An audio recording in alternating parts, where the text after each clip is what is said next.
Okay, we'd like to start our city council tonight, and welcome everyone that's here in our chambers and everyone that's out there in TV land. We appreciate that. To get started, we've asked Dale Robinson to come and offer an invocation for us.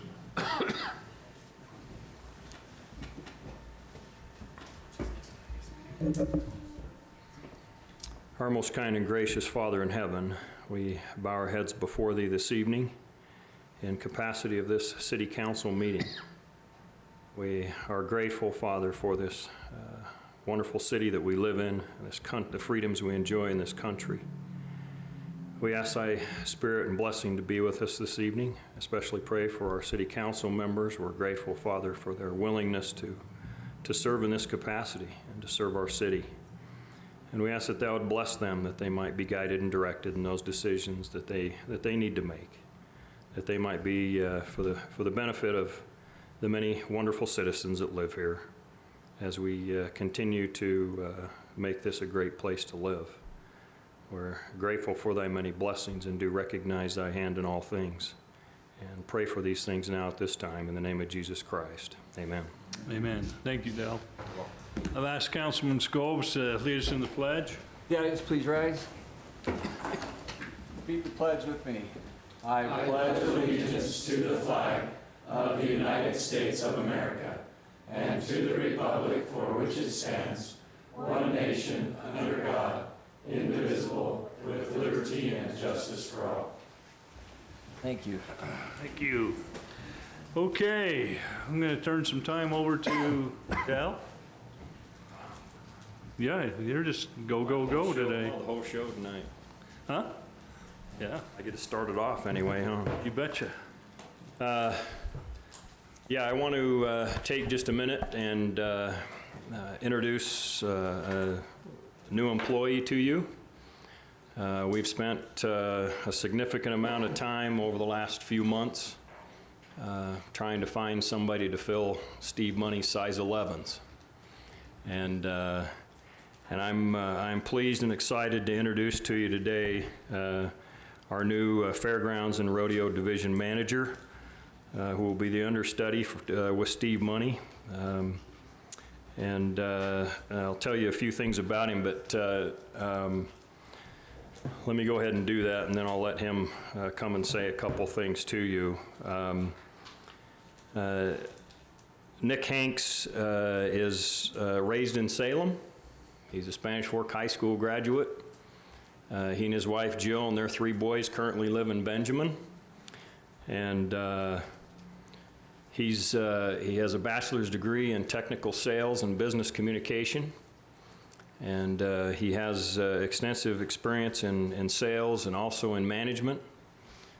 He's also been a PRCA rodeo contestant, roping for 12 years, I believe, something like that.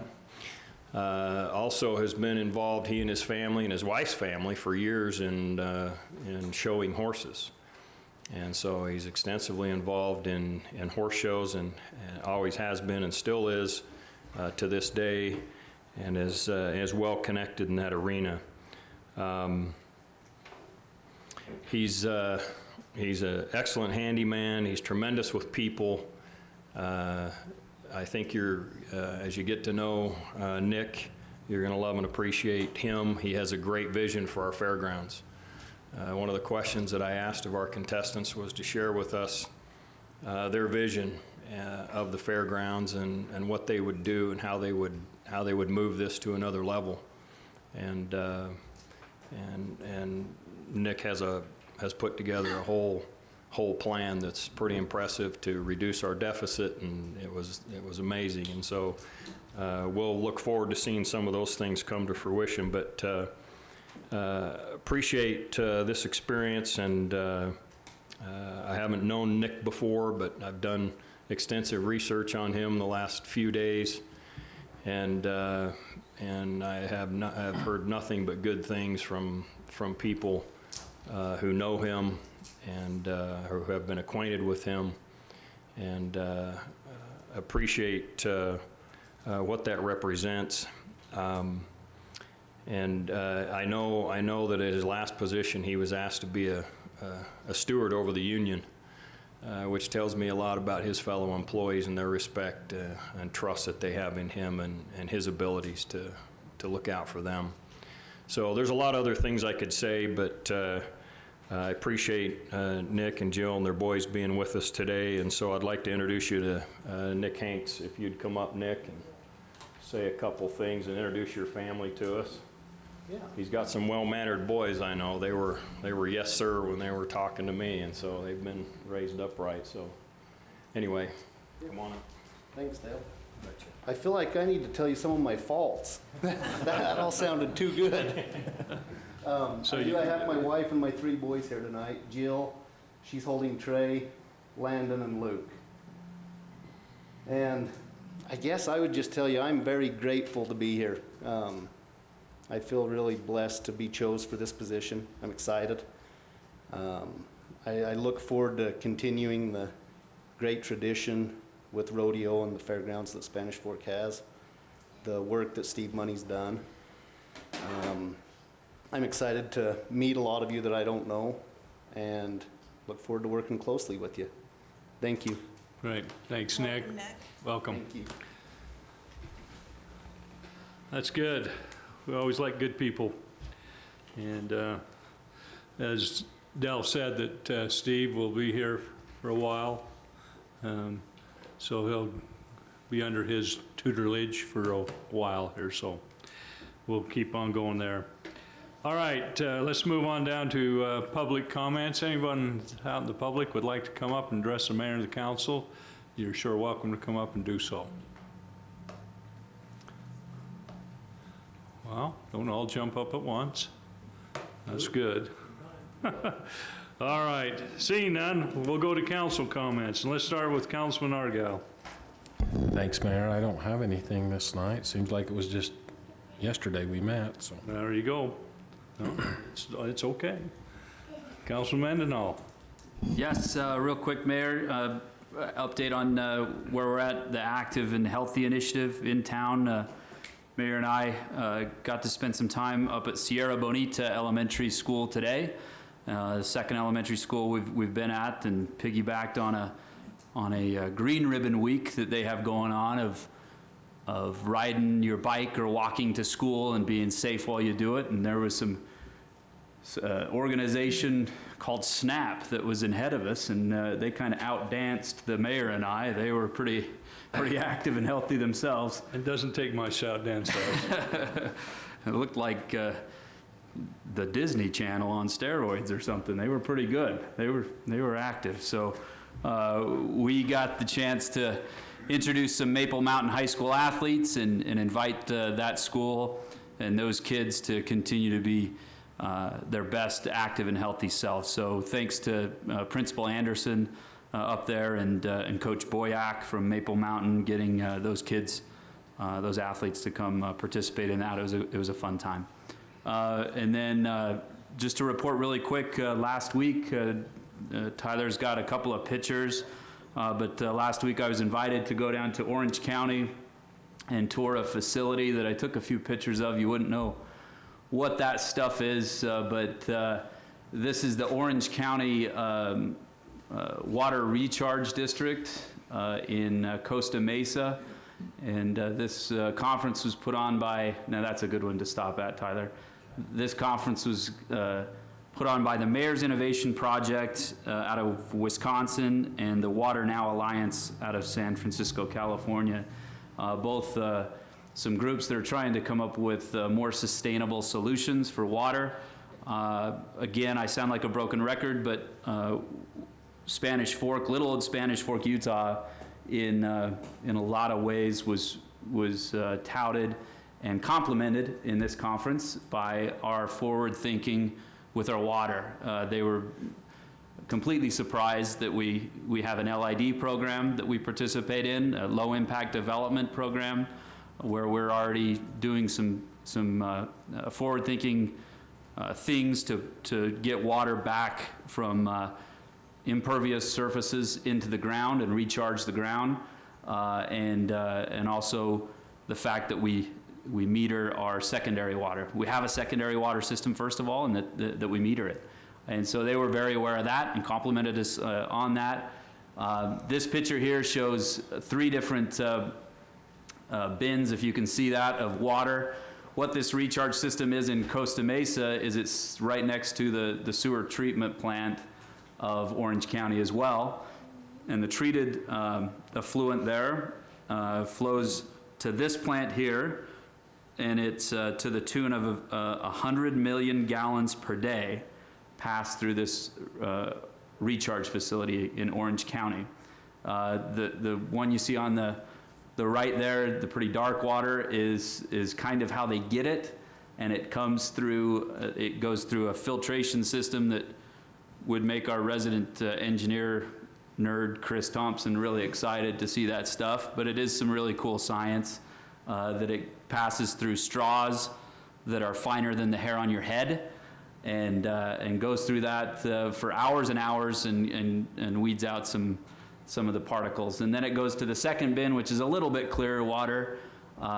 It goes through a reverse osmosis process that was probably 5 football fields of a enclosed facility that had water, that water moving through that at very high pressures to take out other particulates. And then it goes through one final phase of hitting it with UV lights, and it ends up, that water on the very end, where that guy you can see is taking a cup, Mayor, and drinking that water. I did that as well. Serious? I got a shot afterwards just in case, but no, I didn't. It was clear water, and it was, they don't use this after they treat that water and it goes through that system. They don't put it back in their drinking water. They take it and pipe it back up north of Anaheim and put it in recharge wells that put it back down in the aquifer. And then they eventually do pump it out of pumping wells for drinking and potable water. Pretty neat stuff, pretty neat technology. It's the cutting edge of technology right there that they wanted us to tour and see. The cost, when we talked about cost of it, it's about $900 per acre foot to treat that water that way. And with the grants they get for doing it, it's about $450 per acre foot.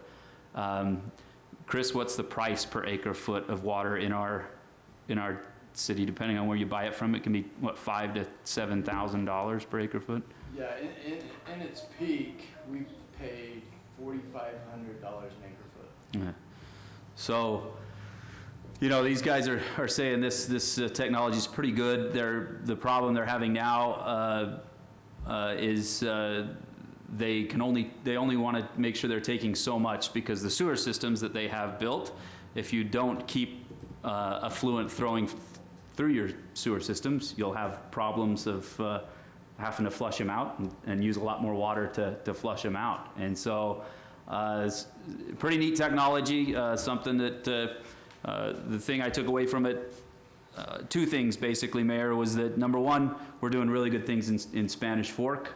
And number 2, we're not necessarily unique in problems of water either. There's a lot of other places that are having similar problems, and so I have everybody's contact information from there, and from the mayors, the council members, the policymakers, and look forward to connecting them up with our team and coming up with solutions to problems that we could have in the future with our water. So a productive conference, and it was a good time. Good. That's all I have. Thanks. Councilman Scove. Mayor, just a couple of things. Some of these may be touched on, so I'll just speak to them briefly. I got feedback from different members of the community. They appreciated the Chamber of Commerce and the trick-or-treating and things that they did. And I'll let you talk to that, but a shout out, I really appreciated. They thought that was fantastic. Election Day coming up next Tuesday. I'm sure that'll also be spoken to as well. As far to report on the Veterans Council, they have different assemblies that they've already prepared. They have teams and stuff from the different veterans organizations that next Friday the 11th, They'll be going out to the different schools in our community and have programs. I know both the VFW and the American Legion in town have programs that they'll be doing, and we'll be doing that. And that's all I have for now, Mayor. Great.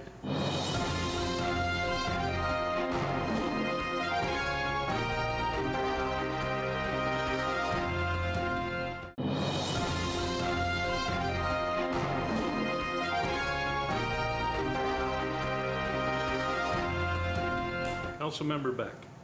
Mayor, thank you. Do you know what 1 year ago tonight was? Anyone? Mayor, 1 year ago tonight, Chad and Brandon and I were elected to city council. No way. Remember that party? Boy, time goes so slow. I mean, so fast. It's been quite a ride, but I just thought of that today. I'm like, wow, it was a year ago today. That was fun. Cool. It's been a good year. So I would first like to introduce our new Chamber of Commerce Director, Heather Youd, and the new Assistant Director, Julie Ashton. Come on up here, ladies. I wanted the council and our department heads to recognize their faces, and so as they see them around the building and around town at different events, you'll know who they are. So will you guys just take a minute and tell the council and mayor about yourselves? Sure. So I'm Heather Youd. I have actually been with the chamber for about 1.5 years now. I was the assistant director previously. I actually live in Elk Ridge, but I grew up in Spanish Fork. I have family all over Spanish Fork as well. So 2 kids, busy, very busy. Love the chamber. So, and this is Julie. I'm Julie Ashton, and yesterday was my first day. So I've grown up, I actually grew up in Lake Shore till I was about 8th grade or so. Then we moved to the big city of Orem. And then my husband and I moved back here to Spanish Fork about 21 years ago. So we've been here quite a while and been a stay-at-home mom for a long time. And I did own a business for a brief time and then became a stay-at-home mom again. And now I'm with the chamber and I'm excited for this opportunity. So the chamber's been really busy. We had a great trick-or-treating. We had thousands of kids, handed out way too much sugar. It was a great thing. We had a wonderful turnout. Lots and lots of kids came. The scarecrow contest was a big success. We had lots of scarecrows up and down Main Street. And so the chamber's been really busy, and we're looking forward to the Winter Lights Parade at the end of the month. Heather, do you know off the top of your head the 3 winners? I know Triple T was the business winner. Yep. And the adult winner, her name was Marianne Thompson. Okay, and what scarecrow was that? Snow White and the Prince Charming. That's what she did. And then for the family, it was the Frolic family, and they did the Mickey Mouse one that was right down there by Rock Canyon Bank. So. And each of those winners received a $100 check. So it's a fun. Yeah, it's a good way to promote people to come downtown, and it's fun for everybody. So it was good. Thank you. Thank you. We're excited to have you. Welcome. Glad to have you. Okay, I think that's all. Really? Yeah. Well, I was down there with my grandkids on that wonderful Saturday madness. Oh, boy, Madhouse, there was yeah. a lot of people down there, some scary people. And so The ones in the costumes? that too. But yeah, it was good. And we got a lot of good feedback from a lot of people. And that thing just keeps getting bigger and bigger every year. I'll tell you what, it's just awesome. All right, let's move on to consent items. I'd entertain a motion to approve the consent items. I'll make a motion to approve the consent items. Second? Got a motion by Councilmember Beck, a second by Councilman Scobes. All in favor, say aye. Aye. Opposed. Okay, new business. Fish waiver of protest agreement. So we have an ordinance that says that you cannot have a septic tank on your property unless you have 5 acres and the city council authorizes it on condition that you will waive 2 things. One is you will connect to a sewer line once it's within, I believe, 300 feet, and you have to waive. But that's a condition of the code. The other one's one that we've asked for this specific piece, and that's to waive the right to protest a special assessment area if that's how we determine to get sewer to that. That's right. So if we ever feel like it's worth it to run a sewer line to a certain area and set up a special assessment district, then these residents need to waive their right to protest that. And so those are the two requirements. We have an applicant, he's here today, and he's agreed to both of those, and we've included the document. And so we just ask you, or recommend to you, that you grant him to be able to have a septic tank. Any questions, comments? If not, I'd entertain a motion. I move we approve the agreement for the fish property sewer waiver, 10-20, or today, that's today. I guess that's the name of the document, so that's it. No number. I'll second that. Got a motion by Councilman Mendenhall, a second by Councilmember Beck. All in favor, say aye. Aye. Any opposed? Okay. Airport Asphalt Improvement Project, change order 1.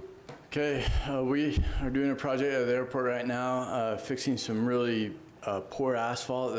The airport's pavement has not been maintained very well over the last 50 years in a lot of areas, not on the runway or the taxiway, but on a lot of the auxiliary areas. And so we came and talked to you a couple of years ago and said that, you know, we want to bring it up to a good standard and keep it at that standard so we can avoid some really costly rebuilds of the airport. And so this was an overlay project that we were doing in a certain area, but the drainage was bad, so we milled it, and then we were gonna overlay it, and found two really soft spots. One that a dump truck got stuck in pretty bad, and so we hired a geotech engineer to go and design what would work for that airport parking area. And it's a little bit of a taxiway. It feeds into where some hangars are. So airplanes use this. Anyway, they recommended a section where you put some fabric down, then you put a geogrid, you put in your base material for the road, and then you build the pavement on top of that. So that's a bit more expensive, to the tune of $57,000 more. I talked to the airport manager about his budget on this, and he says that he has money coming in the FAA that would pay for this, so it wouldn't affect our city budget, but where we own the airport, the city council would need to approve a change order to this magnitude anyway. Great. Any questions, comments? So, Chris, our cost of this is 26? Yes, so FAA funds will be used to pay for it, but basically our half would be, of the FAA funds that are coming in, would be $26,000. Brandon did let me know, Mayor, probably let all of us know too, that sitting on that board, the airport board representative from us, that they discussed this at length and he approved it. Great. I'd entertain a motion. I move we approve the asphalt change order for the airport improvement project. Second. Got a motion by Councilman Mendenhall, a second by Councilman Scopes. All in favor, say aye. Aye. Opposed. Remaining position on salary schedule.